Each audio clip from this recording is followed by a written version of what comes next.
বেশ কিছুদিন আগে মাকে নিয়ে বেরিয়ে পড়েছিলাম একটু ঘুরু করতে। আমার মা না একদম ঘর থেকে বেরোতে চায় না, জানো তো বন্ধুরা। যতক্ষণ না আমি জোরজাবস্তি করব যে মা চলো চলো একটু ঘুরে আসি, একটু বেরাও বাড়ি থেকে, ততক্ষণ এক ফোঁটাও বেরোতে চায় না।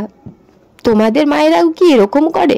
তাহলে আমাকে কমেন্ট করে একটু জানাবে তো, নাকি আমার মা একাই ঘরের মধ্যে থাকতে ভালোবাসে, কি জানি। যাই হোক, আমরা তো ট্রেনে করে পৌঁছে গেলাম হাওড়ায়, আর হাওড়াতে এসেই চলে এলাম হাওড়া লঞ্চ ঘাটে।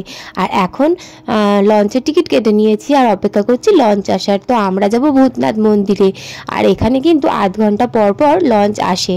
তো আমাদের লঞ্চের টাইম হচ্ছে 4টের সময়। আমরা এখন দাঁড়িয়ে আছি, আর নিচের ঘাটটায় দেখো পুরো জলে থই থই করছে। বেশ কিছুদিন আগে আমি কিন্তু বোনকে নিয়ে এসেছিলাম, তখন এই নিচের ঘাটটা পুরোই শুকনো ছিল।